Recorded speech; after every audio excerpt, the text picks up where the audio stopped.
Thank you very much. Very much appreciated.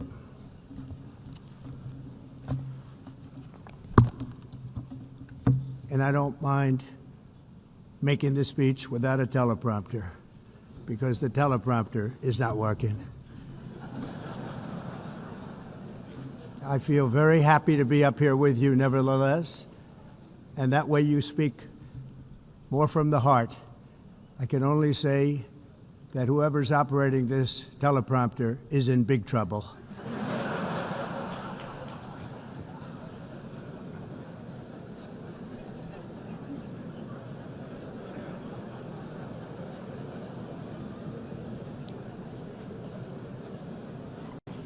Hello, Madam First Lady. Thank you very much for being here. And Madam President, Mr. Secretary General, First Lady of the United States, distinguished delegates, ambassadors, and world leaders. 6 years have passed since I last stood in this grand hall and addressed a world that was prosperous and at peace in my first term. Since that day, the guns of war have shattered the peace I forged on 2 continents. An era of calm and stability gave way to one of the great crises of our time. And here in the United States, 4 years of weakness, lawlessness, and radicalism under the last administration delivered our nation into a repeated set of disasters. 1 year ago, our country was in deep trouble, but today, just 8 months into my administration, we are the hottest country anywhere in the world, and there is no other country even close. America is blessed with the strongest economy, the strongest borders, the strongest military, the strongest friendships, and the strongest spirit of any nation on the face of the earth. This is indeed the golden age of America. We are rapidly reversing the economic calamity we inherited from the previous administration, including ruinous price increases and record-setting inflation like we've never had before. Under my leadership, energy costs are down, gasoline prices are down, grocery prices are down, mortgage rates are down, and inflation has been defeated. The only thing that's up is the stock market, which just hit a record high. In fact, it hit a record high 48 times in the last short period of time. Growth is surging, manufacturing is booming. The stock market, as I said, is doing better than it's ever done. And all of you in this room benefit by that. Almost everybody. And importantly, workers' wages are rising at the fastest pace in more than 60 years. And that's what it's all about, isn't it? In 4 years of President Biden, we had less than $1 trillion of new investment into the United States. In just 8 months since I took office, we have secured commitments and money already paid for $17 trillion. Think of it, 4 years, less than $1 trillion, 8 months, much more than $17 trillion is being invested in the United States, and it's now pouring in from all parts of the world.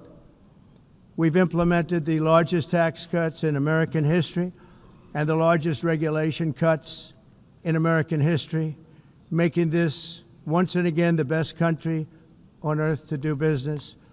And many of the people in this room are investing in America, and it's turned out to be an awfully good investment during this 8-month period. In my first term, I built the greatest economy in the history of the world. We had the best economy ever, history of the world. And I'm doing the same thing again, but this time it's actually much bigger and even better. The numbers far surpass my record-setting first term. On our southern border, we have successfully repelled a colossal invasion, and for the last 4 months, and that's 4 months in a row, the number of illegal aliens admitted and entering our country has been 0. Hard to believe. because if you look back just a year ago, it was millions and millions of people pouring in from all over the world, from prisons, from mental institutions, drug dealers. All over the world they came.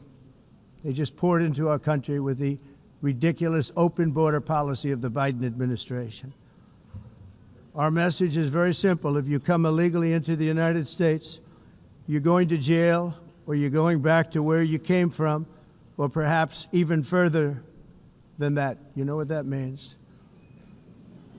I want to thank the country of El Salvador for the successful and professional job they've done in receiving and jailing so many criminals that entered our country.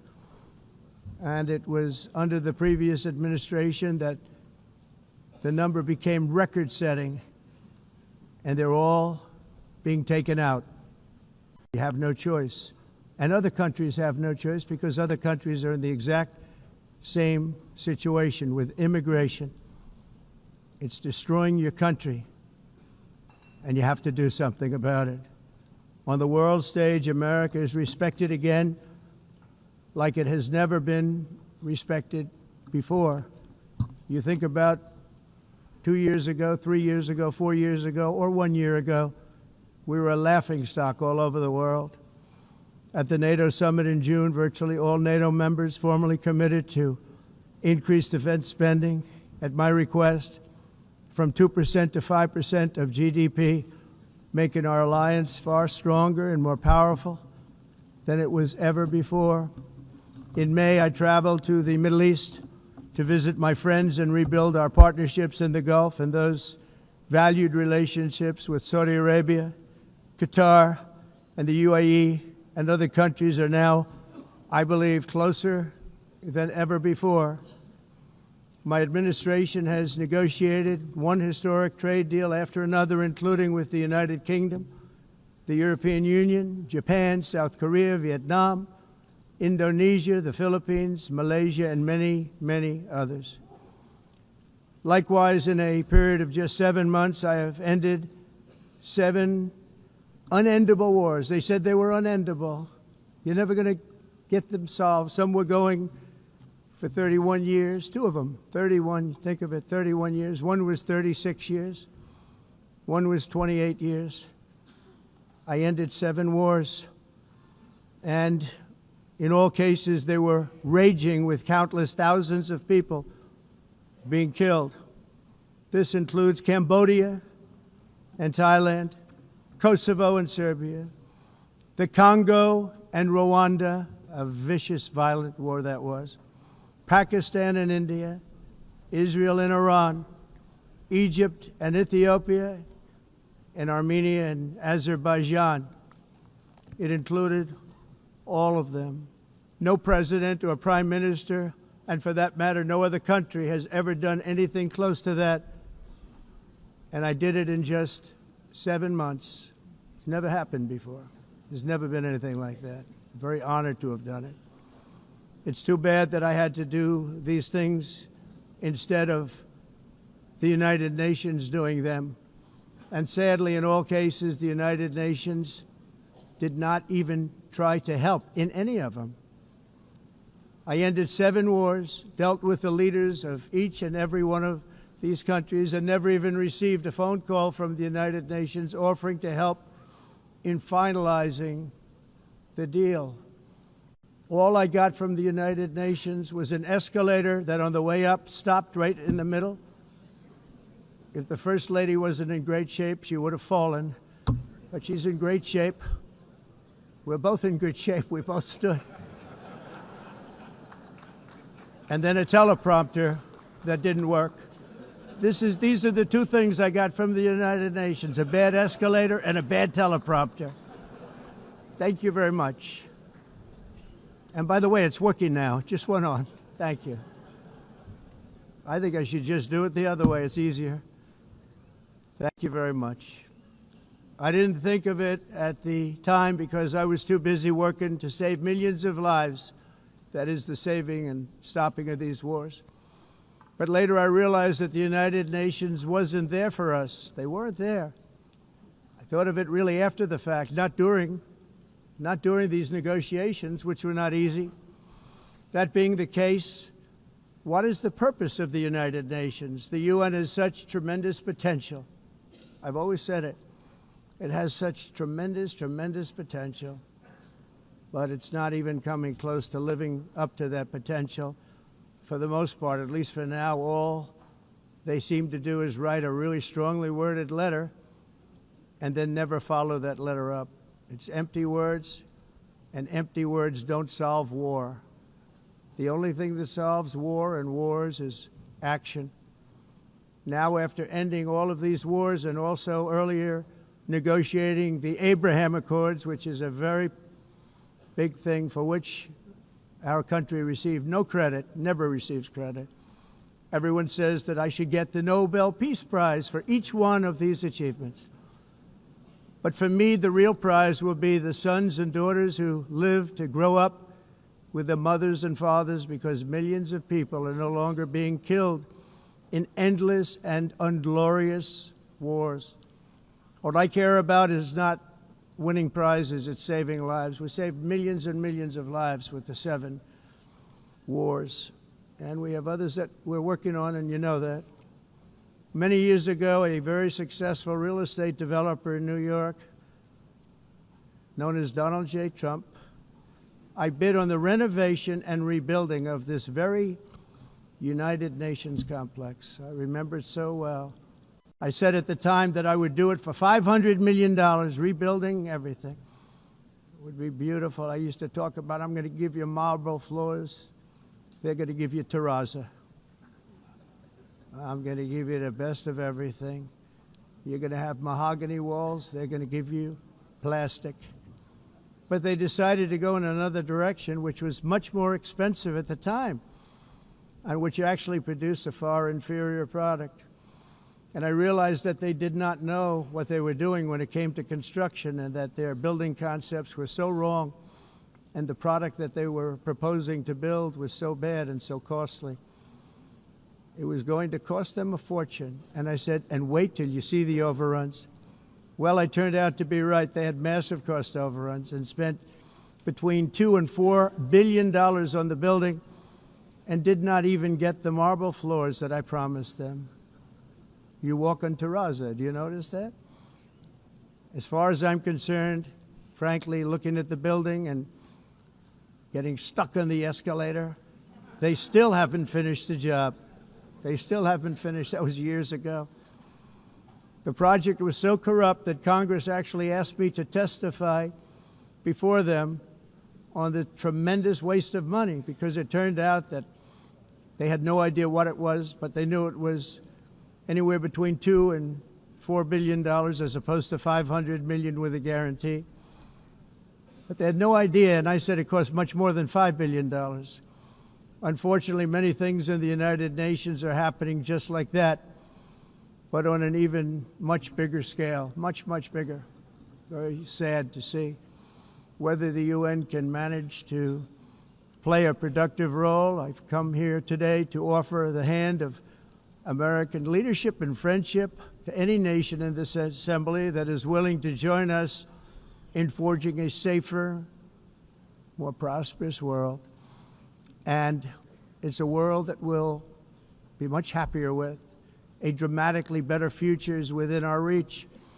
But to get there, we must reject the failed approaches of the past and work together to confront some of the greatest threats in history.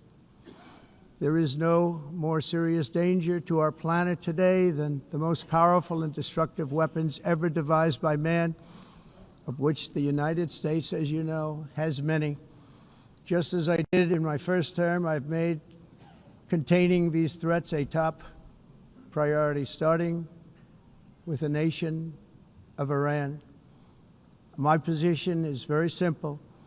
The world's #1 sponsor of terror can never be allowed to possess the most dangerous weapon.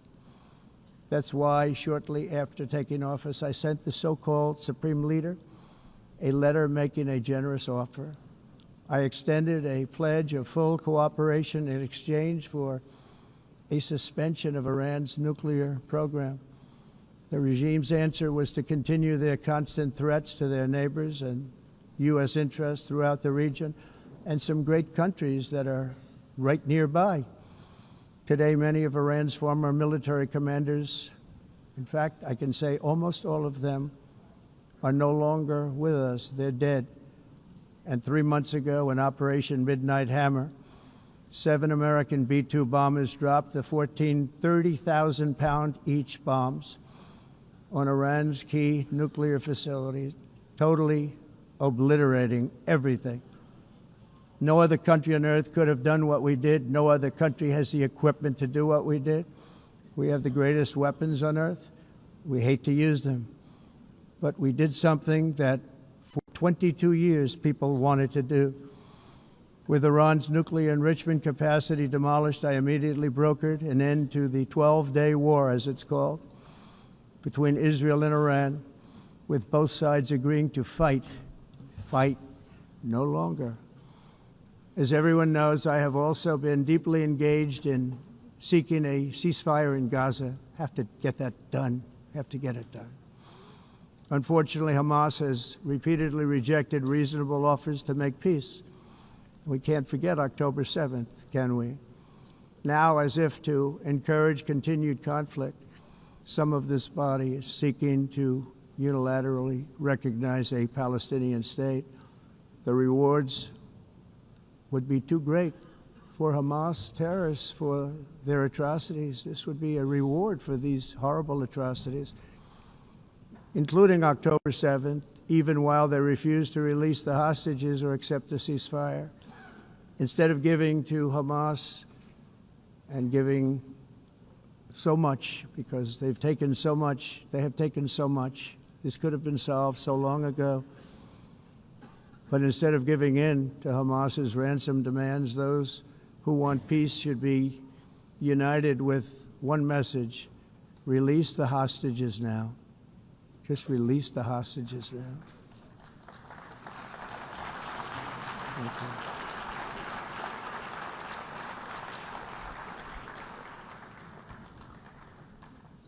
Thank you. As we have got to come together, and we will come together, get it done, we have to stop the war in Gaza immediately. We have to stop it. We have to get it done. We have to negotiate, immediately have to negotiate peace. We got to get the hostages back. We want all 20 back. We don't want 2 and 4. As you know, I got, along with Steve Witkoff and others that helped us, Marco Rubio, we got most of them back. We were involved in all of them. But I always said the last 20 are going to be the hardest, and that's exactly what happened. We have to get them back now. We don't want to get back 2, and then another 2, and then 1, and then 3. Have this process. No, we want them all back, and we want the actually 38 dead bodies back too. Those parents came to me, and they want them back, and they want them back very quickly and very badly, as though they were alive. They want them. They want them every bit as much as if their son or daughter were alive. I've also been working relentlessly, stopping the killing in Ukraine. I thought that would be, of the 7 wars that I stopped, I thought that would be the easiest because of my relationship with President Putin, which had always been a good one. I thought that was going to be the easiest one. But, you know, in war, you never know what's going to happen. There are always lots of surprises, both good and bad. Everyone thought Russia would win this war in 3 days, but it didn't work out that way. It was supposed to be just a quick little skirmish. It's not making Russia look good. It's making them look bad. No matter what happens from here on out, this was something that should have taken a matter of days, certainly less than a week, and they've been fighting for 3.5 years and killing anywhere from 5,000 to 7,000 young soldiers, mostly soldiers, on both sides, every single week, from 5,000 to 7,000 dead young people, and some in cities, much smaller numbers, where rockets are shot, where drones are dropped. This war would never have started if I were president. This was a war that should have never happened. It shows you what leadership is, what bad leadership can do to a country. Look what happened to the United States, and look where we are right now in just a short period of time. The only question now is how many more lives will be needlessly lost on both sides. China and India are the primary funders of the ongoing war by continuing to purchase Russian oil. But inexcusably, even NATO countries have not cut off much Russian energy and Russian energy products, which, as you know, I found out about 2 weeks ago, and I wasn't happy. Think of it. They're funding the war against themselves. Who the hell ever heard of that one? In the event that Russia is not ready to make a deal to end the war, then the United States is fully prepared to impose a very strong round of powerful tariffs, which would stop the bloodshed, I believe, very quickly. But for those tariffs to be effective, European nations, all of you are gathered here right now, would have to join us in adopting the exact same measures. I mean, you're much closer to this. We have an ocean in between. You're right there. And Europe has to step it up. They can't be doing what they're doing. They're buying oil and gas from Russia while they're fighting Russia. It's embarrassing to them, and it was very embarrassing to them when I found out about it, I can tell you that. They have to immediately cease all energy purchases from Russia. Otherwise, we're all wasting a lot of time. So I'm ready to discuss this. We're going to discuss it today with the European nations, all gathered here. I'm sure they're thrilled to hear me speak about it, but that's the way it is. I like to speak my mind and speak the truth. As we seek to reduce the threat of dangerous weapons today, I'm also calling on every nation to join us in ending the development of biological weapons once and for all. And biological is terrible, and nuclear is even beyond, and we include nuclear in that. We want to have a cessation of the development of nuclear weapons. We know, and I get to view it all the time. Sir, would you like to see? And I look at weapons that are so powerful that we just can't ever use them. If we ever use them, the world literally might come to an end. There would be no United Nations to be talking about. There would be no nothing. Just a few years ago, reckless experiments overseas gave us a devastating global pandemic. Yet despite that worldwide catastrophe, many countries are continuing extremely risky research into bioweapons and man-made pathogens. This is unbelievably dangerous. To prevent potential disasters, I'm announcing today that my administration will lead an international effort to enforce biological weapons convention, which is going to be meeting with the top leaders of the world by pioneering an AI verification system that everyone can trust. Hopefully the UN can play a constructive role, and it will also be one of the early projects under AI. Let's see how good it is, because a lot of people are saying it could be one of the great things ever, but it also can be dangerous, but it can be put to tremendous use and tremendous good, and this would be an example of that. Not only is the UN not solving the problems it should, too often, it's actually creating new problems for us to solve. The best example is the #1 political issue of our time, the crisis of uncontrolled migration. It's uncontrolled. Your countries are being ruined. The United Nations is funding an assault on Western countries and their borders. In 2024, the UN budgeted $372 million in cash assistance to support an estimated 624,000 migrants journeying into the United States. Think of that. The UN is supporting people that are illegally coming into the United States, and then we have to get them out. The UN also provided food, shelter, transportation, and debit cards to illegal aliens. Can you believe that? On the way to infiltrate our southern border. Millions of people came through that southern border. Just a year ago, millions and millions of people were pouring in, 25 million altogether over the 4 years of the incompetent Biden administration. And now we have it stopped, totally stopped. In fact, they're not even coming anymore because they know they can't get through. But what took place is totally unacceptable. The UN is supposed to stop invasions, not create them and not finance them.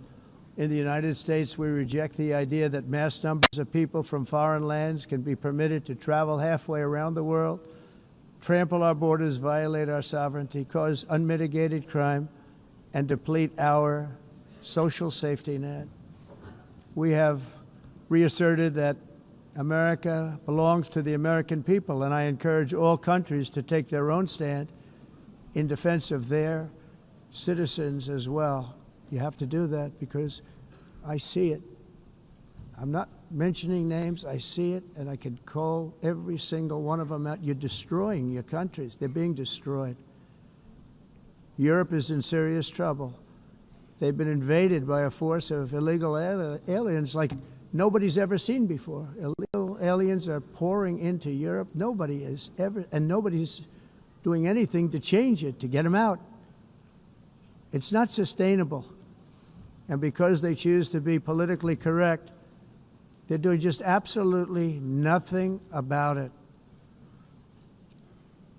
And I have to say, I look at London, where you have a terrible mayor, terrible, terrible mayor, and it's been so changed, so changed. Now they want to go to Sharia law, but you're in a different country. You can't do that. Both the immigration and their suicidal energy ideas will be the death of Western Europe if something is not done immediately. This cannot be sustained. What makes the world so beautiful is that each country is unique. But to stay this way, every sovereign nation must have the right to control their own borders. You have the right to control your borders, as we do now, and to limit the sheer numbers of migrants entering their countries and paid for by the people of that nation that were there and that built that particular nation at the time.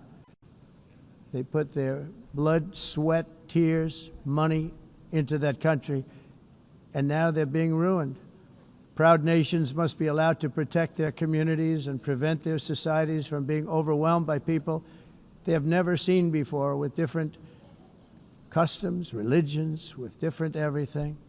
Where migrants have violated laws, lodged false asylum claims, or claimed refugee status for illegitimate reasons, they should, in many cases, be immediately sent home.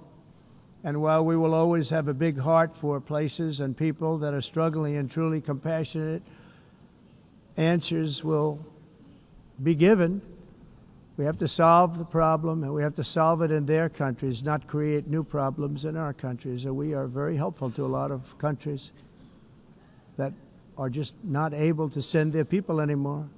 They used to send them to us in caravans of 25,000, 30,000 people each. These massive caravans of people pouring into our country, totally unchecked and unvetted. But not anymore.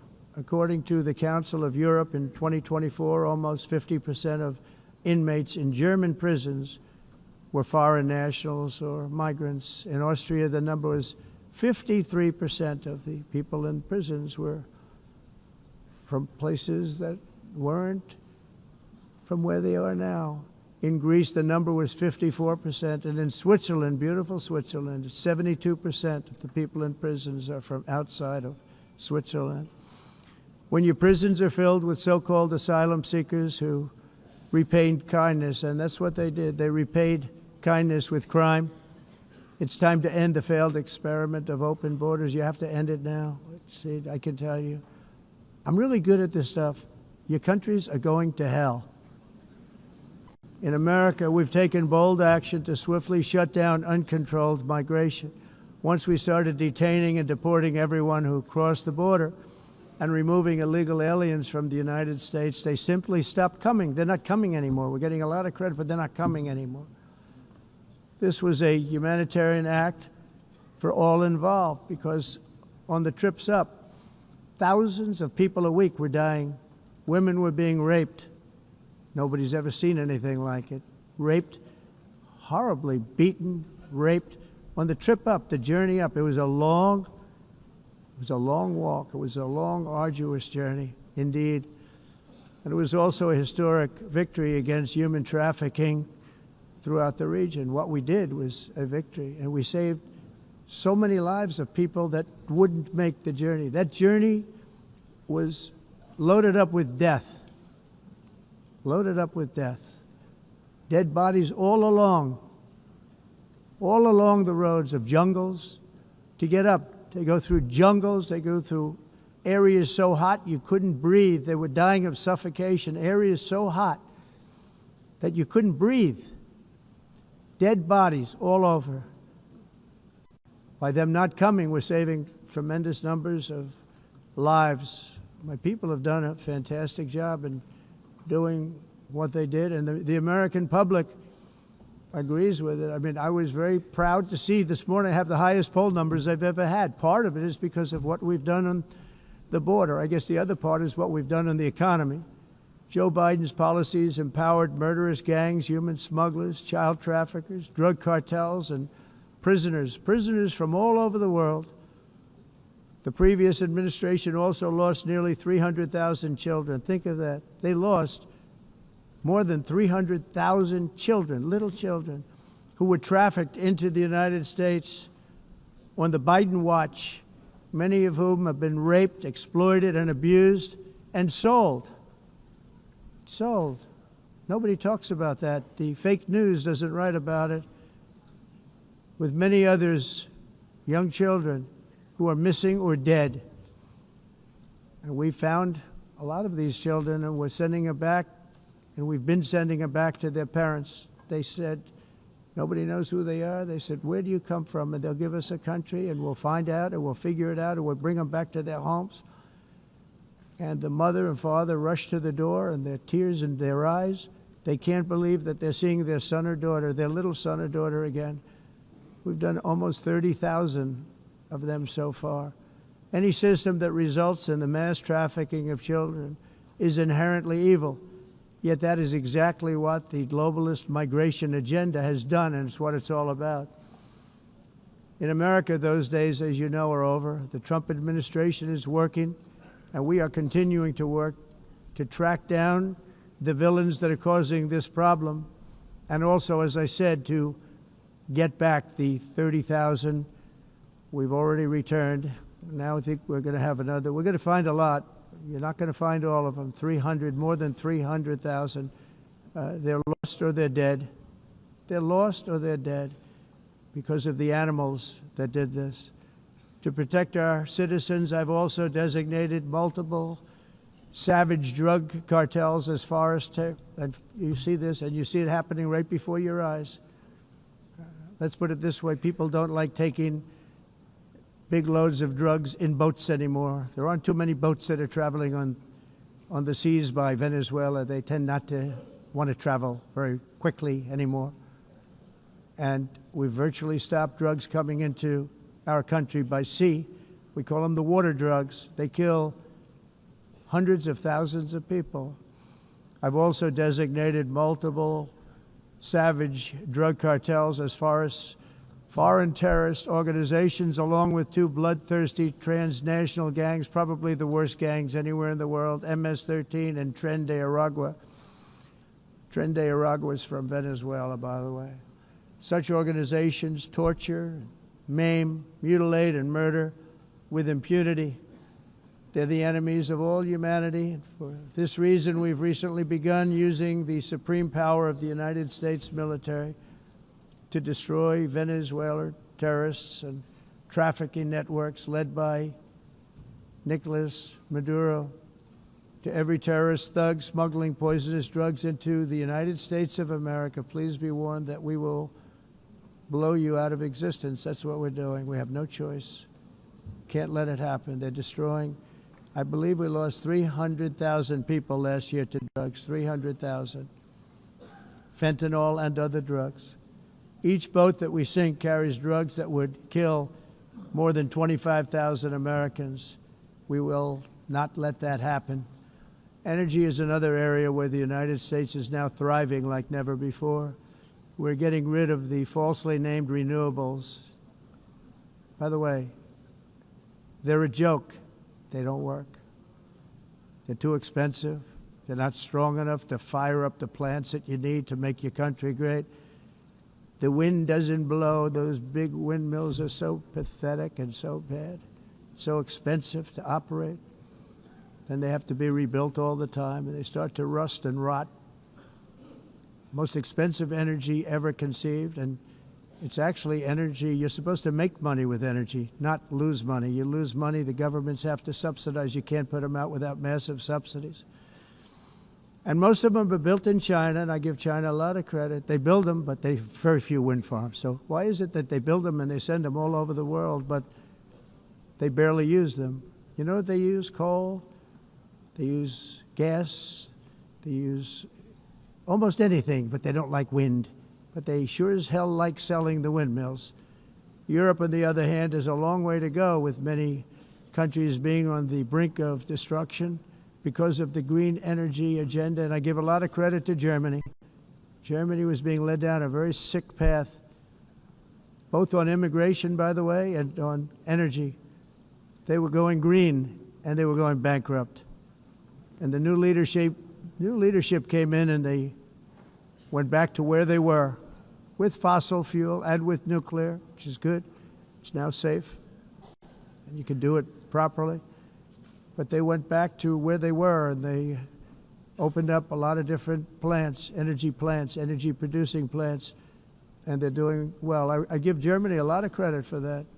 They've said this is a disaster, what's happening.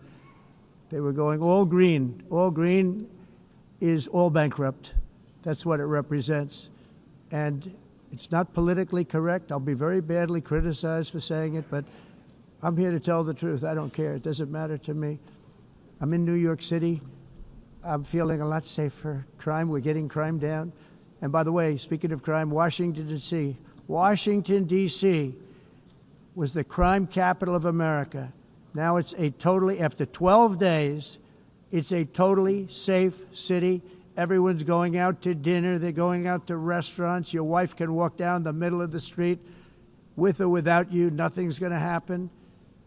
My people have done a fantastic job. And yes, I called in the National Guard, and the National Guard took care of business. And they weren't politically correct, but they took care of business. We got 1,700 career criminals out, brought them back to where they came from, the countries where they came from, or put them in jails.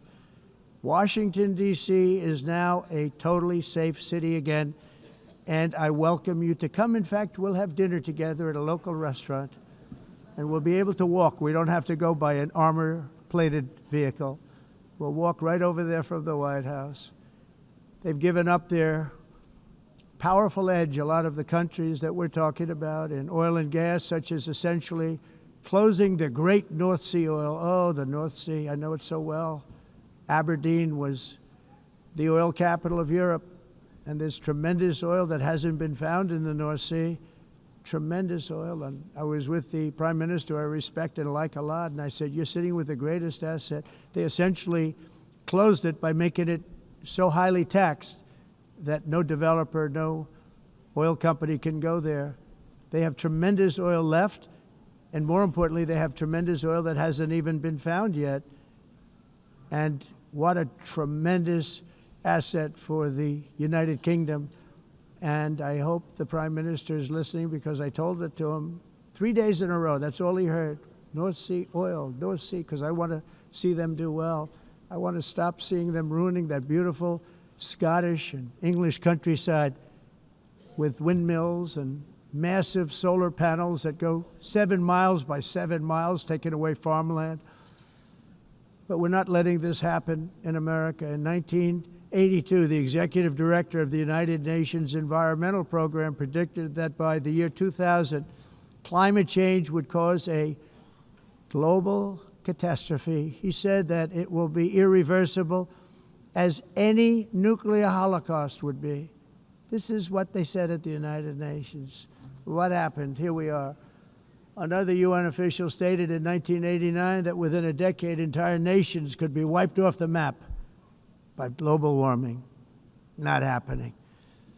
You know, it used to be global cooling. If you look back years ago in the 1920s and the 1930s, they said, global cooling will kill the world. We have to do something. Then they said global warming will kill the world, but then it started getting cooler, so now they could just call it climate change, because that way they can't miss. It's climate change, because if it goes higher or lower, whatever the hell happens, there's climate change. It's the greatest con job ever perpetrated on the world, in my opinion. Climate change, no matter what happens, you're involved in that. No more global warming, no more global cooling. All of these predictions made by the United Nations and many others, often for bad reasons, were wrong. They were made by stupid people that have cost their countries fortunes and given those same countries no chance for success. If you don't get away from this green scam, your country is going to fail. And I'm really good at predicting things, you know. They actually said during the campaign they had a hat, the best-selling hat. Trump was right about everything. And I don't say that in a braggadocious way, but it's true. I've been right about everything. And I'm telling you that if you don't get away from the green energy scam, your country is going to fail. And if you don't stop people that you've never seen before, that you have nothing in common with, your country is going to fail. I'm the President of the United States, but I worry about Europe. I love Europe. I love the people of Europe. And I hate to see it being devastated by energy and immigration. This double-tailed monster destroys everything in its wake, and they cannot let that happen any longer. You're doing it because you want to be nice. You want to be politically correct, and you're destroying your heritage. They must take control strongly and immediately of the unmitigated immigration disaster and the fake energy catastrophe before it's too late. The carbon footprint is a hoax made up by people with evil intentions, and they're heading down a path of total destruction. You know, the carbon footprint was a big, big thing a few years ago.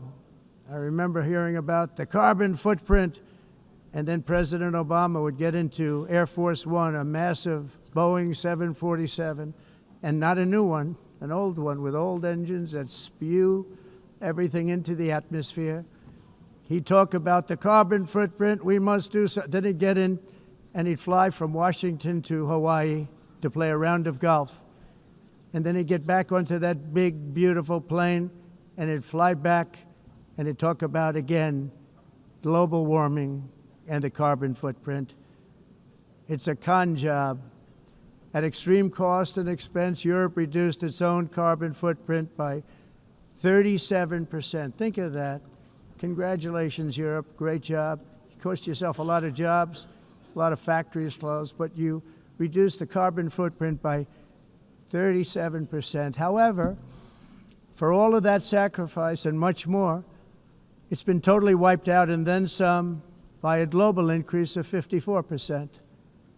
Much of it coming from China and other countries that are thriving around China, which now produces more CO2 than all the other developed nations in the world. So all of these countries are working so hard on the carbon footprint, which is nonsense, by the way. It's nonsense. You know, it's interesting.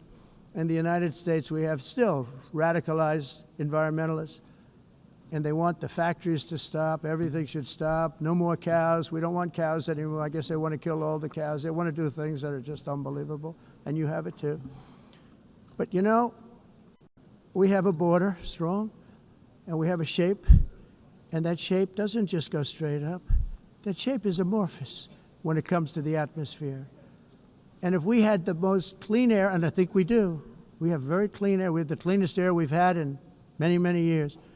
But the problem is that other countries, like China, which has air that's a little bit rough, it blows. And no matter what you're doing down here, the air up here tends to get very dirty because it comes in from other countries where their air isn't so clean. And the environmentalists refuse to acknowledge that. Same thing with garbage. In Asia, they dump much of their garbage right into the ocean. And over about a 1 week and 2 week journey, it flows right past Los Angeles. You've seen it. Massive amounts of garbage, almost too much to do anything about, flowing past Los Angeles, past San Francisco, and then somebody will get in trouble because he dropped a cigarette on the beach. The whole thing is crazy. The primary effect of these brutal green energy policies has not been to help the environment, but to redistribute manufacturing and industrial activity from developed countries that follow the insane rules that are put down to polluting countries that break the rules and are making a fortune. They're making a fortune. European electricity bills are now 4 to 5 times more expensive than those in China, and 2 to 3 times higher than the United States. And our bills are coming way down. You probably see that our gasoline prices are way down. You know, we have an expression, drill. Nós reduzimos os custos de energia porque nós faremos, como a expressão, vamos fazer tudo isso, reduzir os custos de energia, e os custos diminuíram nos Estados Unidos. Common to see one. Por exemplo, se você olhar nos países em faturas de energia, nós não mas nós nos Estados Unidos conseguimos usar eles e evitar aumento da temperatura, porque é muito caro também usar nada e ninguém usa tudo isso. A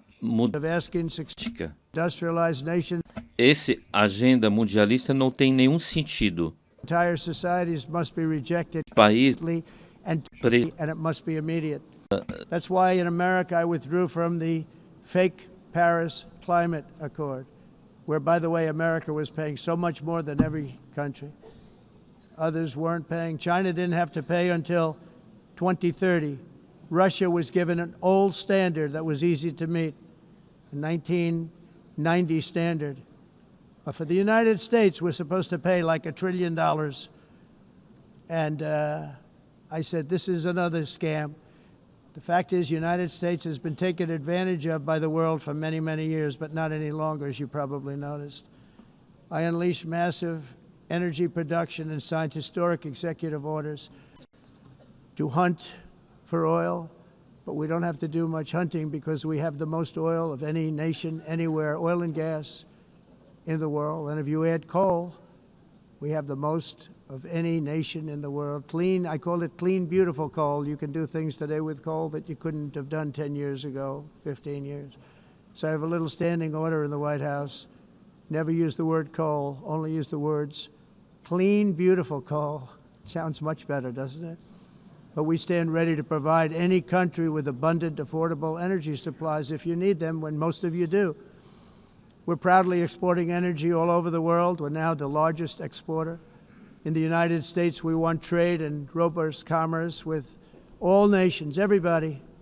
We want to help nations. We're going to help nations. But it must also be fair and reciprocal. The challenge with trade is much the same with climate. The countries that followed the rules, all their factories have been plundered. It's really sad to watch. They've been broken. They've been broken by countries that broke the rules. That's why the United States is now applying tariffs to other countries, and much as these tariffs were for many years applied to us, uncontrollably applied to us. We've used tariffs as a defense mechanism under the Trump administration, including my first term, where hundreds of billions of dollars in tariffs were taken in. And by the way, we had the lowest inflation, and now we have very low inflation. The only thing different is that we have hundreds of billions of dollars flowing into our country. But this is how we will ensure that the system works for everyone and is sustainable into the future. We're also using tariffs to defend our sovereignty and security throughout the world, including against nations that have taken advantage of former U.S. administrations for decades, including the most corrupt, incompetent administration in history, the sleepy Joe Biden administration. Brazil now faces major tariffs in response to its unprecedented efforts to interfere in the rights and freedoms of our American citizens and others, with censorship, repression, weaponization, judicial corruption, and targeting of political critics in the United States. I have a little problem saying this because I must tell you, I was walking in and the leader of Brazil was walking out. We saw him and I saw him, he saw me, and we embraced. And then I'm saying, can you believe I'm going to be saying this in just 2 minutes? We actually agreed that we would meet next week. We didn't have much time to talk, like about 20 seconds. They were in retrospect, I'm glad I waited because this thing didn't work out too well. But we did talk, we had a good talk, and we agreed to meet next week, if that's of interest. But he seemed like a very nice man, actually. He liked me, I liked him. But if you, and I only do business with people I like. When I don't like them, I don't like them. But we had, at least for about 39 seconds, we had excellent chemistry. It's a good sign. But also in the past, Brazil, can you believe this, unfairly tariffed our nation, but now because of our tariffs, we are hitting them back, and we're hitting them back very hard. As president, I will always defend our national sovereignty and the rights of American citizens. So I'm very sorry to say this, that Brazil is doing poorly and will continue to do poorly. They can only do well when they're working with us. Without us, they will fail, just as others have failed. It's true. Next year, the United States will celebrate the 250th anniversary of our glorious independence, a testament to enduring power and American freedom and spirit.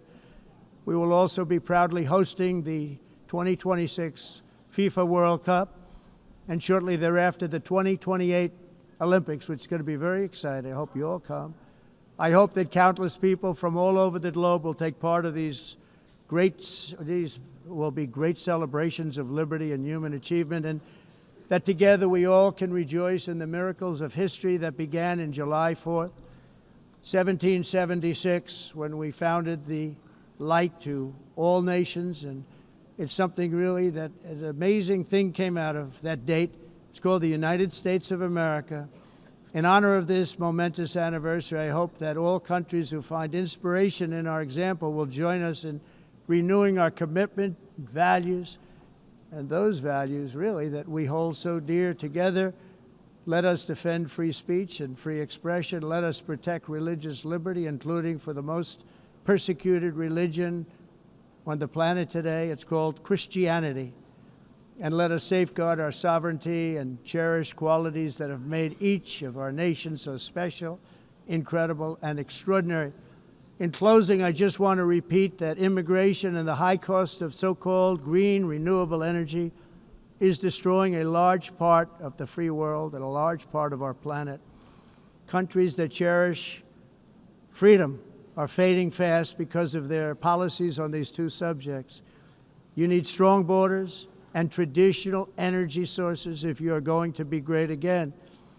Whether you have come from north or south, east or west, near or far, every leader in this beautiful hall today represents a rich culture, a noble history, and a proud heritage that makes each nation majestic and unique, unlike anything else in human history or any other place on the face of the earth.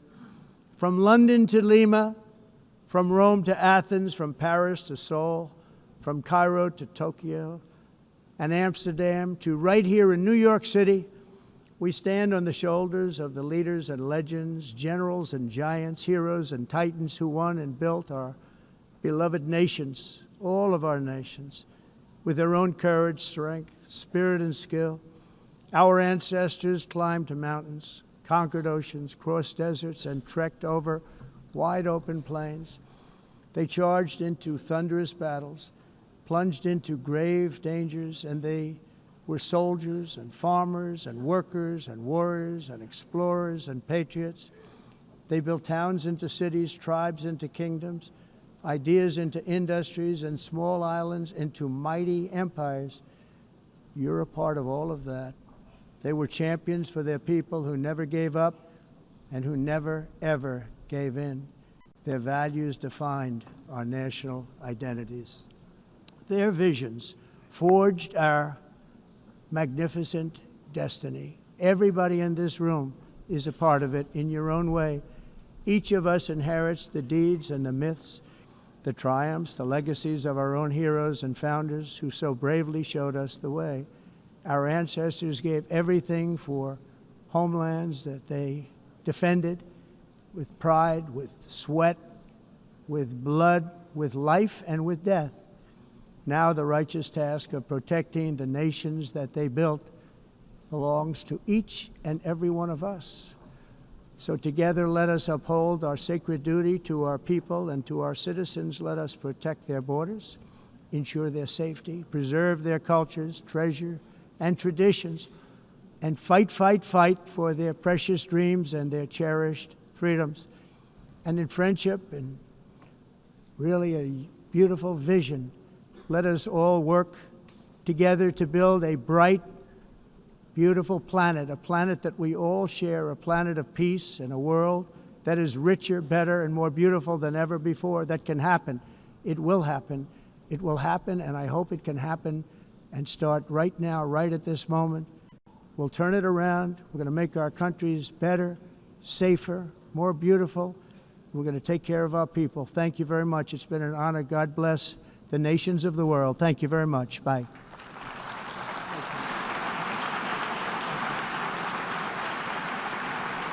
Thank you very much.